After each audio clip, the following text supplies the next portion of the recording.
निकाल देते हैं कि इसमें सबसे कम वर्षा कितनी हुई और सबसे अधिक वर्षा कितनी हुई। ये निकालने के बाद अब हम ये निर्धारित करते हैं कि अगर हम 5-5, 50-50 के अंतराल पे चलेंगे तो हम बना सकते हैं। मतलब कौन कौन सा हमको बनाना पड़ेगा, हम यहाँ शुरू करेंगे 50, 600, 650, 700, 700, 750, 750, 800, 800, 850, 850, 900, 900, 950, 950, 1000 1000 और 1050। फिर बस ये नहीं 1100, ये इसमें तो हो जाएगा 1100। सब हो जाएगा। हाँ ठीक है, यहाँ तक अपन ने ये कर लिया। ये अपना आइसोहाइट बना रहे हैं हम। आइसोहाइट क्या होती हैं? वे काल्पनिक रेखाएं जो समान वर्षा वाले क्षेत्रों को मिलाते हुए बनाई जाती हैं। ये हमने डेटा निकाला है 2013 का, और किन का? तहसील का, राजसमंद और उदयपुर डिस्ट्रिक्ट की। इसमें आपने सबसे पहले ये वर्षा लिख ली। हमारे को जो टेबल में दिया हुआ था वो जो वर्षा दी हुई थी वो मिलीमीटर में दी हुई थी, और ये हमने 13 जो हमारी तहसीलें हैं उनका हमने ये डेटा लिखा। उसके बाद हमने वर्षा का मिनिमम निकाल लिया कि कौन सी तहसील में सबसे कम है और कौन सी तहसील में सबसे ज्यादा वर्षा है।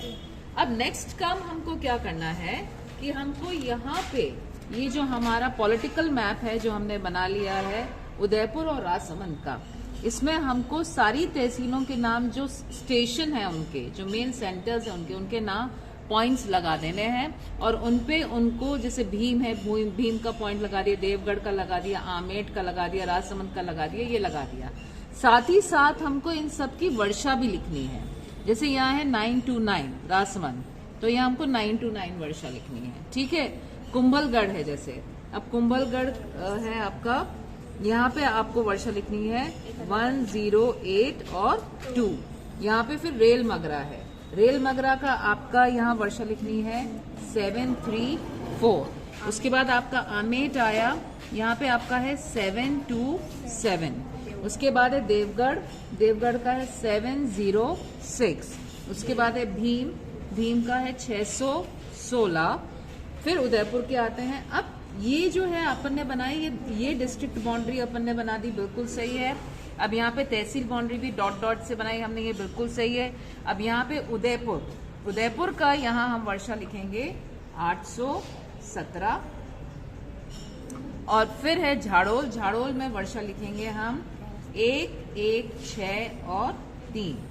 उसके बाद है कोटड़ा, कोटड़ा है 800.7। अब देखो कुंभलगढ़ और कोटड़ा के बीच की बाउंड्री कहाँ है? कहाँ गई बाउंड्री दोनों के बीच की? वो गलती हो गई, यहाँ पे आपको बाउंड्री बनाना जरूरी है। फिर है लसाड़िया, लसाड़िया है यहाँ, इसकी जो रेनफॉल है वो है 692। फिर है गोगुंदा, गोगुंदा की रेनफॉल है 6.3 और 3। फिर है बड़गांव, बड़गांव की है आपकी रेनफॉल 608। और लास्टली आपका मावली है, और मावली की जो ये पॉइंट है और इसकी रेनफॉल है 604। अब बच्चों सबसे पहले अपन ने ये काम कर लिया, ये अपना डेटा था। इस डेटा से हमने पहला काम क्या किया कि हमारा जो पॉलिटिकल मैप है राजसमंद और उदयपुर डिस्ट्रिक्ट का, जिसमें हमने तहसील बनाई हुई है, उनके नाम लिखे हुए हैं, वहां पे हमने वर्षा के डेटा को लिख लिया। सबको समझ में आ गया यहाँ तक? नेक्स्ट काम हमारा क्या है, इन सब के बीच की, क्योंकि हम जो आइसोहाइट बनाएंगे, जो सम वर्षा रेखा बनाएंगे, वो हम इंटरपोलेशन मेथड से बनाएंगे। तरीका है कौन सा है? इंटरपोलेशन। अब हम क्या करेंगे, इन दोनों के बीच की एक बनाना सिखाती हूँ मैं आपको। इसके भीम और देवगढ़ के बीच की मैं दूरी नाप रही हूँ, और कितनी है दूरी? यहाँ से यहाँ तक की दूरी कितनी है? 4.5। यही है, सबको दिख रहा है? अब यहाँ से यहाँ तक मैंने दूरी एक स्ट्रेट लाइन से मार्क कर ली, हल्की सी स्ट्रेट लाइन लगा दी, और यहाँ मैंने अपना कागज लिया जहाँ मुझे सारे कैलकुलेशन करने हैं, और यहाँ मैंने लिख दिया भीम टू देवगढ़, एंड दूरी कितनी है? 4.5 सेंटीमीटर। आई बात समझ में? अब बच्चों भीम में वर्षा कितनी है? 616।